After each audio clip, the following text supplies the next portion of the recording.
Hey guys, this is episode 5 of After the Bell. We have a couple kids from the mountain biking team and one of their coaches. We got to go through a lot of good stuff today, a lot about sports, a little bit about different experiences with high school, with a senior, and we also have a junior, and then a coach/parent we have today. So this is a really good episode. I feel like you guys are going to really like it. Thanks for watching. Okay, well, hey, we're back. Another episode after the bell. This one's really cool because we've multiplied. We got more people here today, and so we actually had someone reach out from the mountain biking team here at school, and so we'll have you guys introduce yourselves.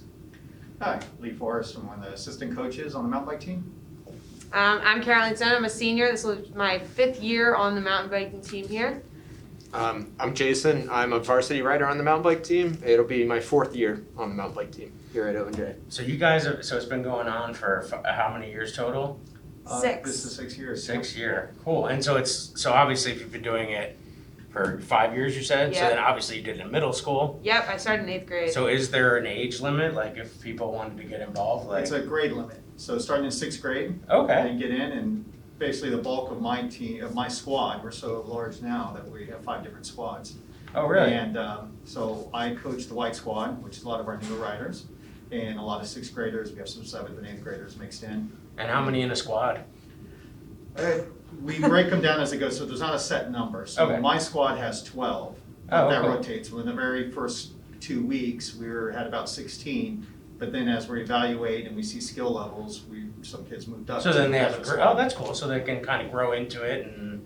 Yeah, exactly. And now because every squad is growing, after those first couple of weeks, there's not as much movement because every squad's getting better. So Yeah. we're teaching fundamentals. So at the Yeah, white so squad, it's a you lot might of have a few fundamentals. people that maybe get misplaced in the beginning, Right. but then it kind of after that works itself out. Exactly, and then you've got riders like these two that they're so fast. They're in the black squads. They're just out there hammering.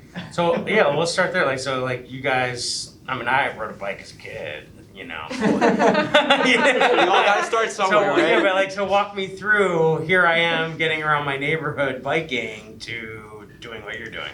So my story is, my dad, when I was younger, took me out to Marsh Creek, and we just went out and rode some of the trails, and I enjoyed it a lot. And surprisingly, once I saw these guys riding out, I'm like, is this a mountain bike team? And sure enough, it was. And a few weeks later, I joined, and rest is history. Like word of mouth? Is that how you found out about it, or? Yeah. No, I actually saw riders going by. Oh, clear. So then I asked one of the coaches, and Yeah. I asked him I forget because I went to the school, so I recognized someone that was riding, and Clear. I asked him, how do I get involved? That's awesome. Same with you. It was. Mine's a little different. My dad has been mountain biking since the 80s. So he kind of started when he was in college. And I always thought it was funny that he found it so enjoyable, growing up. Yeah. When I was 8 years old, he put me in a little road race for little kids, and I crashed about 2 feet, probably at the length of this desk. Crashed about 2 feet. I still have a scar on my elbow, and I didn't touch a bike again Oh my until goodness. he convinced me to go out with him in 8th grade. So I went a solid 6 years without touching a bike, and then raced. And now he must be pretty pumped that And you got back into yeah, it. and so he got me back into it. There's no one else in the world who could have gotten me back into it, so. Thank God. That's good. I have 2 small daughters, and I love baseball, and they're both in baseball, but they're 7 and 5 right now, so they're in baseball. Right. And they crash every 2 feet. But no, I wonder. My youngest, I think, is the one that enjoys it the most. But I think she's just said she wasn't going to play next year, and it made me sad. But I was like, well, maybe she'll pick it back up, and you got to kind of let them have that journey. So There's it's what we hope. let you Take it have. from me. Yeah. Yeah. Never There's thought hope. I would race again Yeah. after that. All right. Well, Okay. Well, all right. experience. Well, I'm gonna remember. I'm gonna hold on to that. Yes. That's pretty good. And did your kids? Because I know you have a couple kids. Did they both into biking and all of that? Yeah, so growing up on 2 wheels, I grew up in the high desert of Southern California. So I was riding since I was 5 on a dirt bike, and then we had motocross out there, riding canyons. Ride through the desert at high speeds. It was a big deal.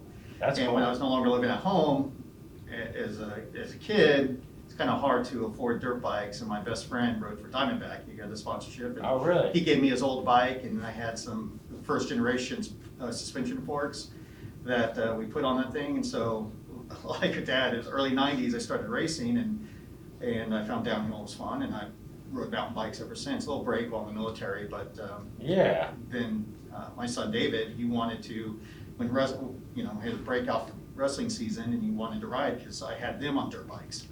Oh, that's And cool.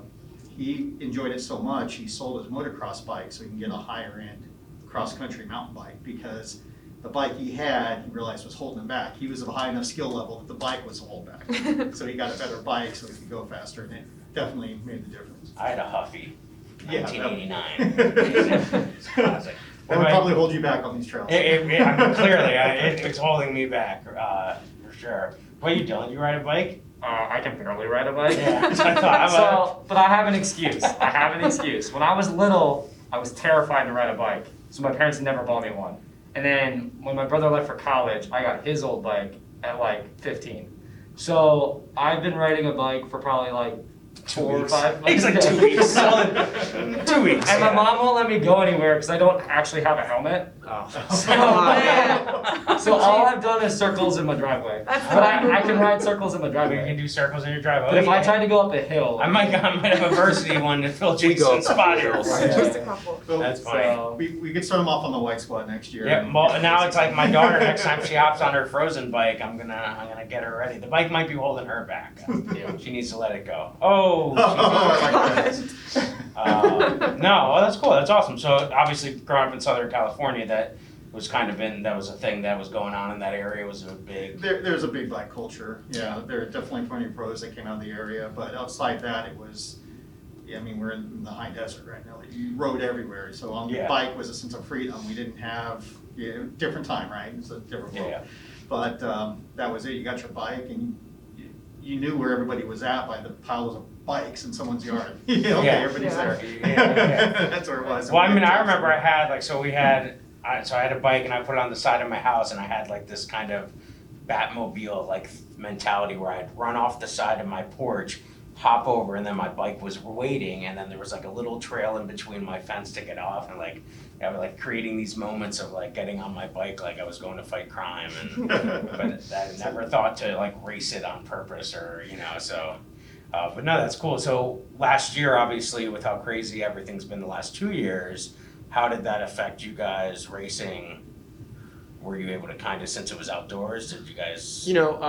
They changed up the style of racing a little more to, adhere to the changing times. They did what's more of like a time trial, where they send you off individually and they just time your laps. Okay.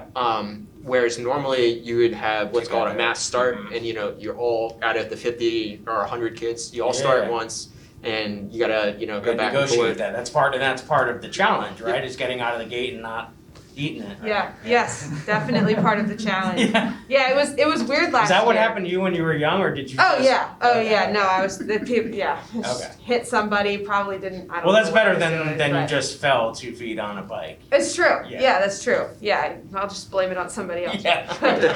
Yeah, it was definitely weird last year. It was like you were racing yourself, and I know. So the beauty of like this league is that it is the whole state. So you've got everybody from all over the state coming. So I like to put it like I play other sports too, and I always tell my teammates like, oh, like it's like I go to states every weekend. Like that's essentially Yeah. Oh, that's what a it good, is. Okay, cool. And it's awesome because you get to meet so many people from so many different places, but it's a lot of people. So it was a total shift to have to just race yourself and just wait and see what everybody else was doing when they had their. What's sort of interesting though too, but since you guys do this and you enjoy doing it, did you find that you had more time because school was kind of fluid the last year and a half? Did you find that you were biking more? From like Yeah. the pandemic, like when that started, I ramped up my training a lot, and I was able to like excel that following season actually. So Yeah, Look at Jason this. got really fast. I was gonna say, like, but how cool, like, what an outlet. You know what I mean? So many Yeah. people hit video games and so many people hit Netflix. And I'm just talking about myself right now. And that, that does Hey, I not like video games. lead and Netflix itself too. well to being helped. But, like, to have an outlet like that where, it's not something you can be distant from others. And that's the goal if you're winning the race is to distance yourself. So that's kind of neat that it's kind of a healthy way to kind of either get better at your sport, but also still be able to do the sport because there's not as many Right. regulations. Yeah, I mean, I was out all those Wednesdays last year that we were asynchronous. Yeah. That was my time to ride. I did these Wednesday rides, and I'd go all over the place, and it was awesome. And Yeah. I kind of learned how to love riding to ride, Yeah. not just to race.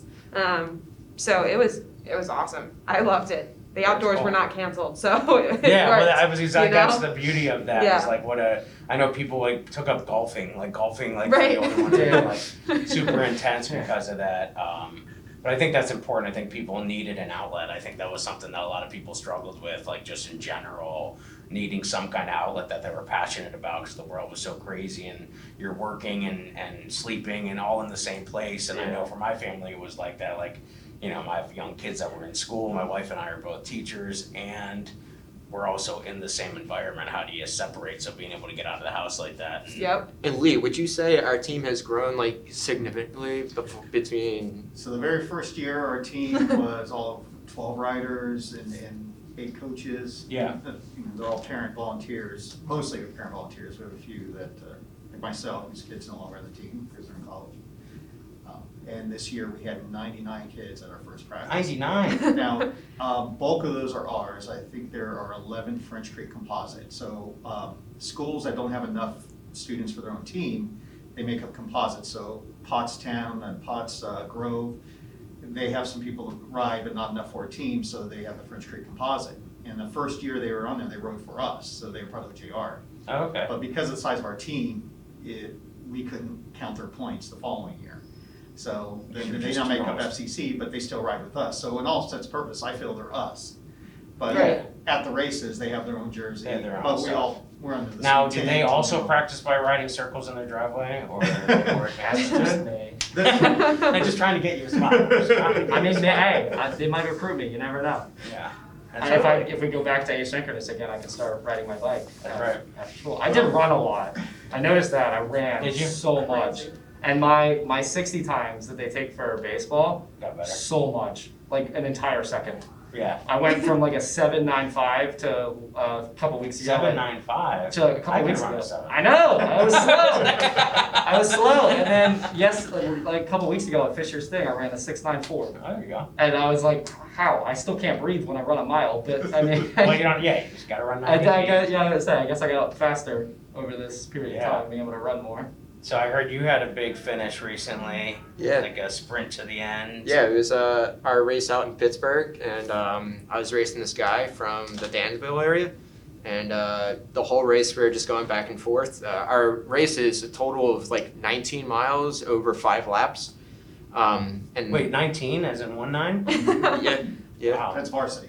Yeah. That's on 19 everyone. miles? Yeah. And like I couldn't drive 19 miles. I get winded doing that. That's crazy. All right, so 19 miles. So yeah, back and forth almost every lap, switching off positions. And by this time, we had broken away from everyone else. So Do you end up lapping them at that point or not? some of Not them, that? some of Okay. them, but usually like 3rd and 4th and 5th. I wouldn't have made it out the gate.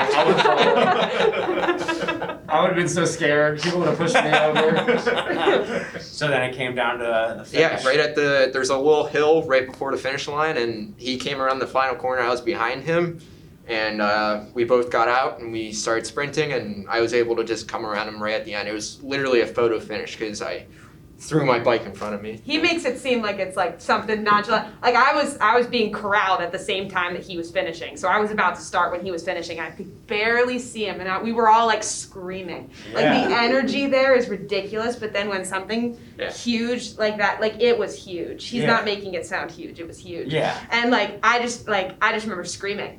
There were no words. I was just yelling. That's Like, awesome. it was just noise. Yeah, I mean the intensity of It was of that. crazy. Yeah, that's crazy. So now that was all the way out in Pittsburgh, so you guys travel quite a bit there. Mhm. So you said you play other sports. Yes. So what else do you play? I play volleyball as Okay. well in the same season. So I get to do mountain biking on the weekends and volleyball during the week. And you don't have any issue with them? They don't overlap as well? Like, They overlap. I do end up missing a bunch of bike practices, which is unfortunate, but it is what it is. And Yeah. you kind of just have You to, have to I have to do work that on balance, both and like yeah. ride on my own time then. And it's worked for me the 4 years, but it has definitely been a challenge. It's funny, like I'll come back from races on Sunday and then have a game Monday, and coach is like, why are your legs like shaking? Like, why can't you walk? And I'm like, because Just I did rode 19 15 miles miles. yesterday. Yeah. Wow. Yeah, that's crazy. But it's fun. I love it. I wouldn't trade it for No, something else. that's really awesome. Cool. Well, let's talk a little bit about school a little bit. So, how do you guys feel like you guys being seniors? And Dylan and I talked about this in previous episodes. Like, he didn't really know the building until this year and hasn't had a normal year of school in a while. So, like, a lot of kids in the building haven't been used to being in this building when it was like, before COVID. And you guys have that experience, right? So, was it your sophomore year that we ended in March? So I'm actually a junior. So okay. this is my first like full year in the building. Hopefully, So your freshman but- year was the year that in Yeah, March we pulled yeah. out, whereas for But you she's were a a sophomore then. Yeah, so I got an entire freshman year of like normal school, which is kind of wild. I So lucky. can hardly remember it honestly because it's like a world of difference between where Is the there last any? three Is there have been. any silver lining? Is there anything that when you think about now and what's happening now that's sort of like, oh wow, I wouldn't have imagined that, that would have come out of this, like, or we might not be doing X, Y, and Z had we not gone through that. Is there anything you felt like you? That's a gained? great question. I feel like there's a sense of appreciation for things that aren't appreciated or weren't appreciated my freshman year. Like being able to, all go to the locker room and keep your stuff in the locker room now. Like I know, like Gosh, yeah. like that's cool, and like Yeah. I definitely appreciate like being able to. Every time I take my mask off and go outside and then forget to put it back on the way in, and I'm like, wow, I really used to walk around these hallways without a mask on, and like it's a totally wild thing. But I've appreciated high school more because going from being here and being like school, right, and then not being able to come at all, like Right. it's I like the free Totally lunches. different. That's pretty. The free lunches. yeah, free lunches are You great. want to know something interesting Yeah. about the mask thing? I've been in the school one time without a mask. Yeah, it's almost weird. Like you Once. can't, and I'm in 4 different buildings this year, so like I get that relief every 50 minutes because I walk out to my car, Yeah. and then I have the thing where I like put it on my wrist now because then I'll forget it, or like I'm about to walk in the building, I'm like, oh wait, because it's this like catch and I got to go back. But yeah, you're right. I mean, I think that's great. What about you, Jason? Anything? I'm trying to remember my freshman year. Well, Lee's problem. I can understand Lee forgetting it. Yeah, it was 2 years ago. I know. Well, I think I could appreciate being able to see people's like facial like expressions and just being all able of to that see data people. that we read faces. Yeah, this like it kind of alienates people, if you will. It's Yeah. tough to see facial expressions, like I said, and everything like that. But also just the connection, like, oh, I see you, I recognize you, I'm like smiling or whatever. Yeah, I promise you, I'm smiling over here. Yeah. You're right. So, but yeah, that's something I kind of miss. But the silver lining, I'm trying to think of that.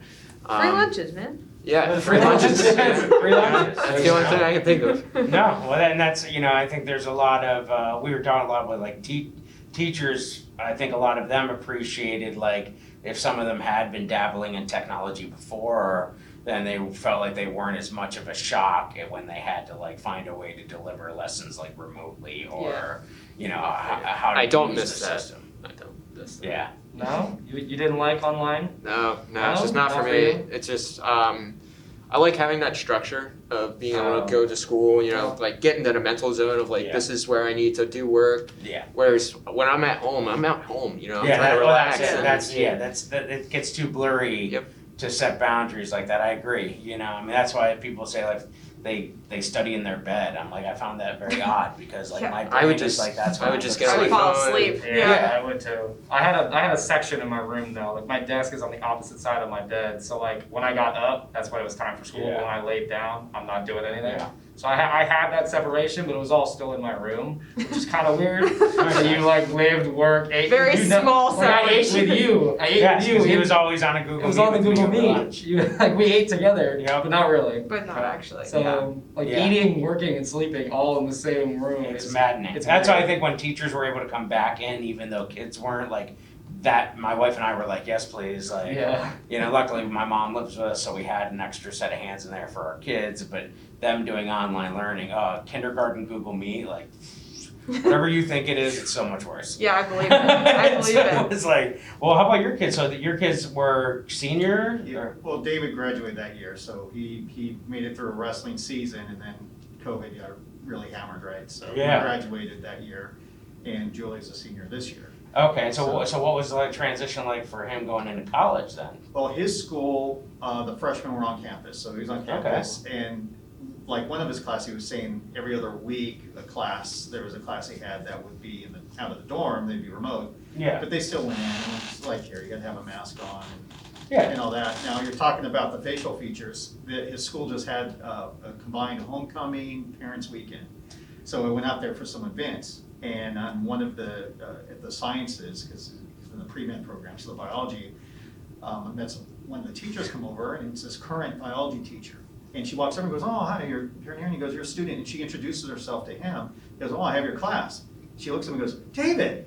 Because he goes, without the mask, she knows him, no problem with the mask on, and she's Yep. saying she's having a problem recognizing there's people out there without the It's mask. insane. So my youngest was in T-ball, and we still did it. Everybody wore masks, and I coached an entire season with 2 or 3 other parents. And then the one time, like at the end of the season, the one mom was driving away and obviously had her mask off, and I was like, I was like, that's what you look like? Like, it was just mind-boggling if you had never met someone, and then to all of a sudden see that lower half, you're just like, oh my goodness. Even all people I know, like, I mean, Yeah. I spend a lot of time here in the library. I see Mrs. Christman every day, and like today she had her mask off for like a hot second, and I was like, you look so different, and I still, like, Yeah. I knew you without a mask, Yeah. and then I knew you with a mask, and now it's like, it's 2 different people, but the same person. Especially when they're teenagers, Bizarre. because everyone's changing so much. Like, Yeah. From Oh, like, yeah. freshman year, like in 8th grade when it stopped, to like now, seeing people like at lunch with their masks off, and you see how tall everyone is. It's Yeah, crazy. really. It's I didn't really grow weird. at all. It's so weird. No, you're right. I saw a couple of kids because I started this tech pack. So a bunch of students that gave up their study halls and free time, and we were on Google Meets all the time. And then we started like, putting together like little videos and tutorials, helping teachers figure out what teachers would ask us, like, hey, I'm trying to do this. Does it work on a Chromebook? Would kids do it? And so we could like test stuff out. And so it was kind of cool. So, that's how like I met Justin, I met Dylan, I met all these kids, but I met them virtually. And it was weird. I was like, I didn't know. I remember saying to them, like, I'm so used to having good rapport with the students and getting to know them, and that's something I've always really enjoyed. And I thought to myself, like, I've only known these kids on a screen. And I said to them one time, like, you guys feel like you're getting to know me? They're like, yeah, you talk a lot. It's like, so like there were certain things that, I felt, but then I saw them today, and a couple of them came in 7th period, and I'm like, you guys, I didn't think how tall you were. Like, some of them were just, Right. because I'd only seen them on a screen. Like they exist in real life Yes, too. Yeah. I'm like, It's turn totally weird. sideways. You have your own, imagination of what Yeah, they you're- look like. you're how filling in tall they those are, gaps and for then yourself. Reality hits, and it's a totally different thing. Yeah. So. And there's so many people now, I would think, in general, and I've met a lot of people in other events in my life where they hadn't met in real life, or the IRL, as the cool kids talk about now.